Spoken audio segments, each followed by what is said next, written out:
जैसा कि आप लोगों को पता है बच्चों कि सुप्रीम कोर्ट में आज हियरिंग थी नीट यूजी की, आप लोग सबको मालूम है इस बात का, आप लोग सब इंतज़ार भी कर रहे थे। तो आज हम लोग स्टेप वाइज देखेंगे कि क्या क्या पॉइंट्स सुप्रीम कोर्ट में ने मेंशन किए हैं, जो कि आज की हियरिंग में जो जो पॉइंट्स सुप्रीम कोर्ट ने कहे हैं उसको आज हम लोग देख लेंगे। वैसे तो पूरी न्यूज़ इसी से भरी है, पर फिर भी मेरे सब्सक्राइबर्स को थोड़ा सा न्यूज़ पता होनी चाहिए मेरे थ्रू भी, इस वजह से ऐसा कुछ नहीं कि व्यूज़ के चलते मैं ऐसा कुछ कर रही हूँ। ठीक है, आप लोगों को अपडेट करना ज़रूरी है। वैसे तो आपको बहुत सारे न्यूज़ चैनल पे इसकी अपडेट मिल जाएगी। ठीक है, तो चलिए एक एक करके देखेंगे। हेलो फ्रेंड्स, मैं Husaina, welcome back to my channel the aid of learning. 3 जजेस की बेंच थी, उसमें सीजीआई थे डीवाई चंद्रचूड़, जस्टिस मनोज मिश्रा और जस्टिस जेबी पार्डीवाला। ये 3 जजेस थे सुप्रीम कोर्ट में आज हियरिंग के दौरान, और उसमें 6 पिटिशनर थे, पिटिशनर 6 थे, जिनका फोकस पॉइंट था कि रीनीट हो, क्योंकि बहुत ज़्यादा अमाउंट में पेपर लीक हुआ है, उनका ये कहना था। और दूसरी बात है कि जो टॉप 67 है उस पर भी थोड़ी सी चर्चा हुई थी कि टॉप 67 कैसे हो गया, ये परसेंटेज इतना ज़्यादा इंक्रीज़ कैसे हुआ।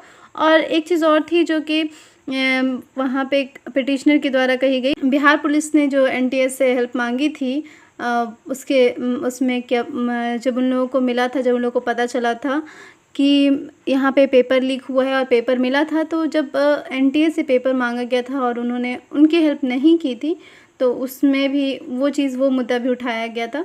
तो ये सारी चीज़ें हैं जो कि आज डिस्कस हो रही थी सुप्रीम कोर्ट में, और मैं उसको फॉलो अप कर रही थी कि लास्ट कंक्लूजन क्या निकलता है। तो खैर आज कंक्लूजन तो कुछ नहीं निकला, लेकिन हाँ ये देखिए एक चीज़ है कि 23 लाख स्टूडेंट यहीं पर नहीं होते, बहुत ज़्यादा स्टूडेंट होते हैं। तो ऑब्वियस सी बात है कि इतने सारे स्टूडेंट्स का फिर सारे लोग अमीर तो नहीं होते ना। और दूसरी बात है कि आने जाने का खर्चा होता है हर जगह। अगर आपका सेंटर आपके लोकल एरिया में नहीं है तो उसमें जाने का खर्चा, लोग कर्ज़ा ले लेके ये सब चीज़ें करते हैं ताकि वो अपना फ्यूचर अच्छा कर सके। तो ये सारी चीज़ें सुप्रीम कोर्ट को भी पता है कि इंडिया में सब लोग जो है वो उन सबके पास इतना पैसा नहीं होता है। ठीक है, तो एकदम अचानक फिर से रीनीट कराना और रीटेस्ट कराना, ये बहुत ही सोच समझ के लेने वाला फ़ैसला है। तो इस वजह से थोड़ा सा और टाइम दिया गया है कि कुछ चीज़ें और क्लियर हो जाएं, ताकि रीटेस्ट से फिर भी बच्चे क्योंकि बहुत सारे बच्चे ऐसा भी चाहते हैं कि रीटेस्ट ना हो। चलिए आज देखते हैं कि आज क्या क्या हुआ है। तो जो रेड फ्लैग्स आइडेंटिफाई किया है सुप्रीम कोर्ट ने, तो उन्होंने कहा है कि if we have to separate the grain from chaff, we have to identify the red flags. तो हम लोगों को जो इतने बच्चे हैं 23 लाख स्टूडेंट्स हैं, उनमें रेड फ्लैग्स कौन कौन से, मतलब ये कि कौन कौन से बेनिफिशियरीज़ हैं जिनको इसका फ़ायदा मिला है, जिन्होंने पैसे दे करके पेपर लीक करवाया और उसके बाद फिर उनकी रैंकिंग आई है और वो एडमिशन लेंगे। तो वो बेनिफिशरीज़ को पता करना बहुत ज़्यादा ज़रूरी है। If that is possible it may be necessary to hold a retest for that category alone. तो उन लोगों के लिए जिन्होंने पैसे दे करके और क्वेश्चन पेपर ले करके एग्ज़ाम दिया है और उसमें अच्छे मार्क्स आ गए उनके, तो उनके लिए फिर अलग से उनका एग्ज़ाम होगा अगर पता चल गया कि कौन बच्चे हैं। तो ये 4 पॉइंट्स जो रेड फ्लैग्स के उन्होंने बताया कि there is a unprecedentedly high number of student who score 720 out of 720 marks. तो how many of those students are beneficiaries of grace marks. एक तो ग्रेस मार्क्स का भी था कि 1563 बच्चों का, जो कि एनटीए कह रहा था कि 1563 बच्चों को ग्रेस मार्क्स दिया गया है। गॉड नोज़ कि कितने को दिया गया है, लेकिन और कितने को मिलना चाहिए। एनटीए ने कहा कि इतने बच्चों को दिया गया, फिर मान भी लिया गया। तो फिर भी 720 आउट ऑफ 720 में कितने को कौन कौन से ग्रेस मार्क्स के बेनिफिशियरीज़ हैं, इसका ये फर्स्ट है। सेकेंड ये है कि स्टूडेंट जिन्होंने रजिस्टर किया 1 सेंटर पे, ठीक है, और फिर चेंज कर दिया गया एग्ज़ाम। ऐसा हुआ है ना कि जैसे कि एक सेंटर पे बहुत सारे दूर दूर से लोग आकर के एक सेंटर पे आकर के एग्ज़ाम दिए थे और उनमें कुछ अच्छे मार्क्स भी उनके आए हैं। तो ये भी है, दूसरा पॉइंट ये है। और student who get exceptionally high marks in it but those perform is not reflected in their class 12th exam. तो ऐसा भी हुआ है कि किसी एक बच्चे का ऐसा हुआ है कि उसके 12th में 1 मार्क्स है फिज़िक्स में और यहाँ पर जो है वो फुल आउट ऑफ फुल आ रहे हैं। तो ये भी एक डाउट है, लेकिन ये भी एक्नॉलेज करना ज़रूरी है कि एग्ज़ाम्स के लिए बच्चे उतनी मेहनत, बहुत सारे केसेस में ऐसा होता है कि बोर्ड के एग्ज़ाम में लोग फेल होते हैं, लेकिन बाद में इतनी मेहनत करते हैं कि वो जो प्रोफेशनल एग्ज़ाम्स होते हैं वो क्वालिफाई कर लेते हैं। तो ऐसा होता है, तो ये भी कंसीडर करना ज़रूरी है, इसको भी एक्नॉलेज करना ज़रूरी है। और चौथा पॉइंट ये है कि student who get exceptionally high marks in 1 subject but abysmally low in other subject. तो ऐसा भी होता है कि एक सब्जेक्ट में बहुत ज़्यादा हाई है और एक में बिल्कुल लो है। इस 4 पॉइंट को भी चीफ जस्टिस ऑफ इंडिया ने मेंशन किया है। और उसके अलावा हम लोग आगे देखते हैं कि कोर्ट ने एनटीए से क्या कहा। एनटीए से कहा कि the NTA also says it can not be sure at this stage whether it was a fault at a systemic level and was not aware of the sweep of the fraud. At the same time, NTA is saying that fraud is minus skill level, he added, pointing to the contrary stance adopted by। तो ये तो NTA का आपको तो पता है, चोर की दाढ़ी में तिनका होता है, उसी तरह NTA का भी हाल है और कोई बात नहीं है। उसको वो बस रीटेस्ट नहीं कराना चाहता है। एक तो इतना ज़्यादा पैसा जो है खाया है, जिसने भी खाया है, जो पेपर लीक कराया उसने खाया या और बड़े लेवल पे हुआ है वो तो अंदर की बात है, लेकिन एनटीए नहीं चाहता है कि रीटेस्ट हो। सबसे बड़ी बात तो ये है। तो ऑब्वियस सी बात है कि अगर कोई झूठ बोल रहा है, गलत कर रहा है, तो वो कहीं ना कहीं तो वो पकड़ में आएगा ना। तो वही हाल है यहाँ पर। तो एनटीए कभी कुछ कहता है, कभी कुछ। पहले तो शुरू में बिल्कुल डिनाई कर रहा था और आज भी ऐसा नहीं, मतलब ये लोग ढीठ लोग हैं। मतलब बहुत अजीब ही बात है कि आज भी डिनायल हो रहा था कि नहीं पेपर लीक नहीं हुआ है, बस एक सेंटर पे हुआ है, जबकि बहुत सारी जगह पे सीबीआई ने भी गिरफ्तारी की है। गुजरात में गोधरा से, महाराष्ट्र में की है, झारखंड में की है। तो उसके बावजूद में नहीं, बस एक जगह पटना में हुआ है, बस पटना में। और जब पटना में शुरू में हंगामा हो रहा था कि पटना में लीक हुआ है, पटना में, उस टाइम टोटल डिनायल था कि नहीं हुआ है पेपर लीक, नहीं हुआ है पेपर लीक। सब कुछ हो गया, उसके बाद भी कह रहे थे नहीं हुआ पेपर लीक। तो सुप्रीम कोर्ट ने ये भी पकड़ लिया कि हाँ, ऐसा कॉन्ट्राडिक्टरी जो है वो स्टेटमेंट नहीं दे सकते। तो ये चीज़ है। चलो अच्छा हुआ है कि ये चीज़ जो है वो सामने आ गई। इनकी जो दोहरी बातें थी सारी सामने आ रही हैं। और एसजी ने पेपर लीक डिनाई कर दिया एज़ ऑलवेज। जैसे कि हमारे जो धर्मेंद्र प्रधान जी हैं एजुकेशन मिनिस्टर, वो भी बिल्कुल नहीं है, ऐसा कुछ नहीं है, एनटीए बिल्कुल क्लीन चिट उन्होंने पहले ही दे दिया था। एनईटीजी का पेपर लीक नहीं हुआ है, तो वो पहले एनटीए को क्लीन चिट दे चुके थे। लेकिन बाद में शुक्र है कि एक जगह भी एक्सेप्ट कर लिया इन्होंने कि हाँ पेपर लीक हुआ है। उसके बाद एक चीज़ और इन्होंने डिनाई की कि नहीं, जो प्रेस नोट है ऐसा कुछ इशू नहीं हुआ था। जो बिहार पुलिस ने कोई प्रेस नोट ऐसा कुछ रिलीज़ नहीं किया था, जैसा कि पिटिशनर कह रहे हैं। खैर, लेकिन हाँ कंफर्म है, सीजीआई को भी पता है कि पेपर लीक हुआ है। सीजीआई ने कहा कि in is the case of NTA today that there is no leak, we take it that there is an admitted position that there is a leak. तो वो कह रहे हैं कि एनटीए को अब एडमिट कर लेना चाहिए, बिल्कुल एडमिट कर लेना चाहिए। इनको पहले ही एडमिट अगर कर लेते तो इतना झमेला नहीं होता। एक तो मतलब पेपर जब लीक हुआ था उसी टाइम में जो है वो रिज़ल्ट नहीं शो करना चाहिए था, रिज़ल्ट इन लोगों को। लेकिन उसके बाद भी ये लोग बिल्कुल एकदम अड़े रहे कि नहीं हो। इन लोग को लगता है कि बच्चे हैं, कुछ नहीं कर पाएंगे, ऐसा कुछ नहीं होगा। लेकिन युवा पीढ़ी ने बता दिया इन्हें कि हमें ये बेवकूफ़ नहीं बना सकते। ठीक है, तो फ्यूचर का सवाल है, इन लोगों को, गवर्नमेंट को ये समझना चाहिए। पर खैर है।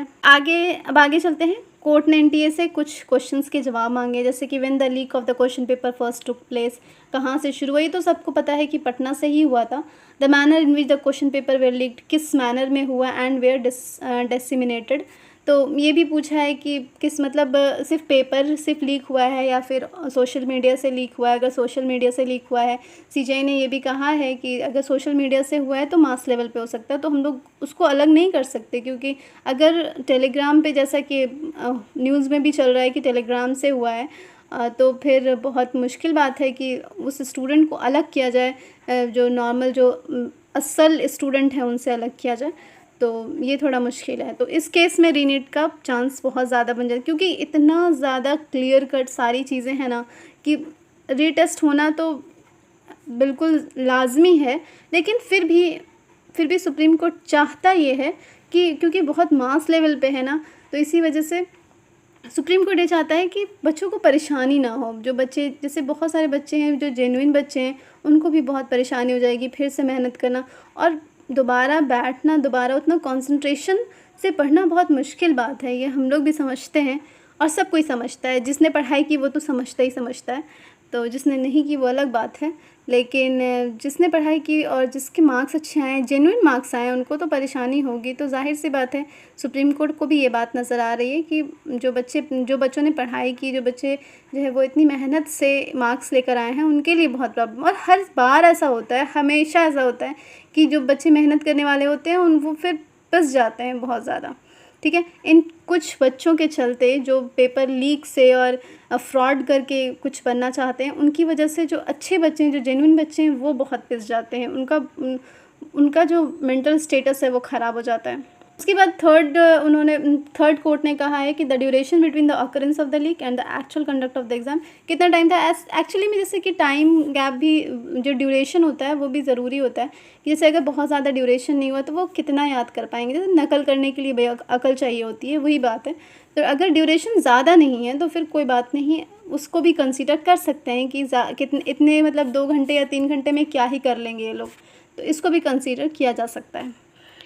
तो ये सारे क्वेश्चंस पूछे हैं कोर्ट ने। उसके अलावा और भी क्वेश्चंस हैं। Step taken by NTA to, तो यूनियन गवर्नमेंट को बहुत ज़्यादा सवाल पूछा है कोर्ट ने कि NTA ने या फिर यूनियन गवर्नमेंट ने क्या स्टेप लिए हैं इस चीज़ के लिए, कहाँ तक ये लोग पहुँचे, इन विच लीक टू प्लस।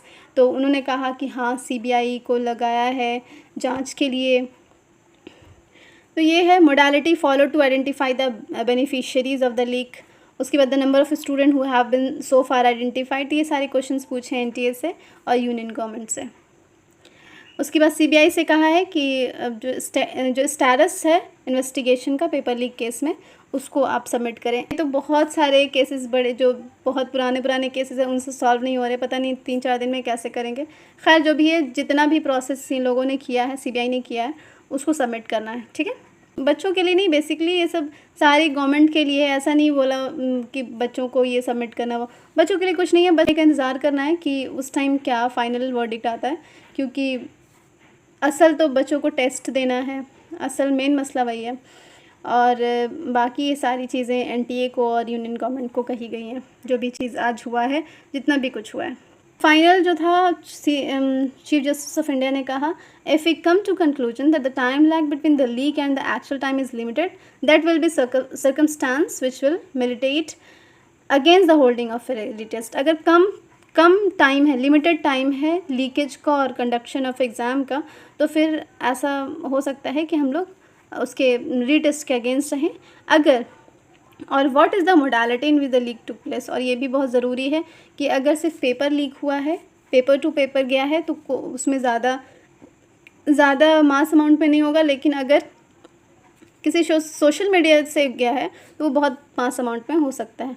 तो ये चीज़ें हैं कि अगर सोशल मीडिया से गया है तो पॉसिबिलिटी है कि लीक जो है वो वाइड स्प्रेड होगा, CBI ने कहा। ठीक, कंक्लूजन ये निकला कि stating that the occurrence of paper leak in the NEET UG exam could not be denied. तो जैसे कि NTA डिनाई कर रहा था बार बार कि नहीं पेपर लीक नहीं हुआ, पेपर लीक नहीं हुआ है, तो CBI बार बार कह रहे कि पेपर लीक हुआ है, ये आप एक्सेप्ट कर लीजिए, आपको एडमिट करना होगा कि पेपर लीक हुआ है। तो फिर एडमिट उन्होंने किया कि हाँ एक जगह हुआ है, बिहार में हुआ है, पटना में। और अगर उन्होंने कहा है कि अगर नेचर ऑफ द लीक जो है वो वाइड स्प्रेड है या आइसोलेटेड है, तो हम लोग फिर बाद में देखेंगे कि रीटेस्ट कराना है या नहीं कराना। तो ये चीज़ें, ये 2 चीज़ें ज़रूरी है। एक तो ये कि पेपर लीक हुआ है, और दूसरा कि कितने लेवल पे हुआ है, वाइड स्प्रेड हुआ है या आइसोलेटेड हुआ है। तो ये चीज़ें, अगर वाइड स्प्रेड हुआ है तो फिर तो रीटेस्ट होना है सबका, ठीक है। ये घूंट कितना भी कड़वा हो लेकिन पीना तो पड़ेगा। उसके बाद उन्होंने कहा कि it was of the view that in the situation where the breach in the sanctity of an examination has affected the entirety of the process and it is not possible to segregate the beneficiaries of the wrongdoing. तो ऐसा ना, मतलब उस time भी हुआ था जब AIPMT था, तो उस टाइम भी हुआ था। तो गवर्नमेंट की तरफ से ये आया था कि नहीं, हम लोग आइडेंटिफाई नहीं कर सकते स्टूडेंट में कि कौन रॉन्ग डूअर्स हैं, क्योंकि कुछ फिर भी रह जाएंगे, जाहिर सी बात है। अगर देखो, ऐसा है कि अगर ये लोग चाहें तो पकड़ सकते हैं और नहीं भी पकड़ सकते हैं, तो वो तो अंदर की बात है, वो आप लोग समझ जाओ। लेकिन अगर इन लोगों ने सारे को पकड़ लिया तो फिर ये हो सकता है कि अगर सारे रेड फ्लैग्स मिल जाएं तो ये हो सकता है कि रीटेस्ट ना हो, ठीक है। जितने लोग बचेंगे उनका जो है वो रीवैल्यूएशन होकर के फिर हो जाएगा, और जिन्होंने गलत किया है उनका कैंसिल हो जाएगा। लेकिन अगर दूसरी तरफ CBI ने ये कहा कि on the contrary, if the breach is confined to a specific area and it is possible to identify the wrong, it may not be appropriate to order a retest. तो ऑब्वियस सी बात है कि अगर लिमिटेड है, बहुत कम लोग हैं इसमें, और बहुत ज़्यादा टाइम ड्यूरेशन भी नहीं है, तो फिर ज़रूरी नहीं है रीटेस्ट का, क्योंकि बहुत सारे बच्चों को बहुत प्रॉब्लम होगी, है ना। तो परेशानी तो खैर है, रीटेस्ट हो और अगर नहीं होता है तो फिर यह है कि री एवेलुएशन अच्छे से होना, मतलब रॉन्ग डूअर्स तो मिल जाए कम से कम। तो ये चीज़ें हैं। तो 23 लाख स्टूडेंट का रीटेस्ट होना थोड़ा मुश्किल है। इसी वजह से CGI ने बहुत सारे पॉइंट्स को उठाए, उसका जवाब मांगा है और उसका जवाब थर्सडे को अगर प्रॉपरली अगर जिन लोगों ने जमा कर दिया और उसके हिसाब से ही रीटेस्ट होगा या नहीं होगा, रीनीट होगा या नहीं होगा, वो फाइनल उसी दिन डिसीज़न होगा, जो भी डॉक्यूमेंट सबमिट होगा उसको लेकर के। ठीक है, तो ये चीज़ें हैं। और एक चीज़ और लास्ट में जो हुआ था, जो बिल्कुल एंड सेशन के टाइम हुआ था, ये पिटिशनर ने ये कहा कि रिज़ल्ट जो है वो पूरा का पूरा सबमिट करें, पूरा का पूरा शो करें, क्योंकि अगर 100 में इतनी ज़्यादा 100 स्टूडेंट में इतना ज़्यादा फ्रॉड है तो जाहिर सी बात है 23 लाख स्टूडेंट में और कहाँ कहाँ पे फ्रॉड होगा। तो उसका रिज़ल्ट पब्लिश करने के लिए कहा है। अब देखिए NTA क्या करता है, NTA कौन सा स्टेप लेता है। अभी तक तो डिनायल प्रोसेस में चल रहा था, लेकिन अब जागा है, पता चला है, इतना सब हंगामा होने के बाद भी जो है वो नहीं पता हो रहा था कि पेपर लीक हुआ है। तो अब थोड़ी सी नींद खुली है NTA की, तो उन्हें पता चला कि आप एक जगह पेपर, चलो एक ही जगह माना तो पेपर लीक हुआ है, खैर तो एक जगह तो नहीं हुआ है, खैर ये बात तो है, लेकिन हुआ तो है बहुत सारी जगह। और यही चीज़ जो है वो अगर ये साबित हो जाता है कि एक जगह नहीं बहुत वाइड स्प्रेड हुआ है तो रीटेस्ट होना है। तो मैं तो पहले से कह रही हूँ कि आप लोग जो है वो तैयारी अपनी रखिए और ये सारी चीज़ें जो हो रही है इस पे ज़्यादा उतना ध्यान नहीं दीजिए। लास्ट में क्या आता है, काउंसलिंग का प्रोसेस पे ध्यान दीजिए कि काउंसलिंग में क्या कर, क्योंकि जो है ना ये सारी चीज़ें गवर्नमेंट और जो है वो कोर्ट, ये सब का चक्कर बहुत बुरा होता है। दूसरी बात है कि इन सब चीज़ों पे अब ज़्यादा ध्यान देने की ज़रूरत नहीं है। अब जो 11 जुलाई को आएगा तो उस पर आप फाइनल देख लीजिएगा कि क्या आएगा। रीटेस्ट होगा तो देना होगा, और अगर नहीं होगा तो फिर काउंसलिंग शुरू हो जाएगी, और क्या होगा, और कुछ नहीं होगा। तो ये चीज़ें हैं, तो आप ज़्यादा अपना दिमाग ख़राब करने की ज़रूरत नहीं इन सब चीज़ों में। सिंपल सी बात है, जो आज हुआ है वो आप लोग के लिए है भी नहीं, ये तो सिर्फ गवर्नमेंट के लिए है, उन्हें सारी चीज़ें सबमिट करनी है। ठीक है, ये कंक्लूजन रहा है। अगर आपको कोई क्वेश्चन है तो आप मुझे कमेंट में पूछ सकते हैं।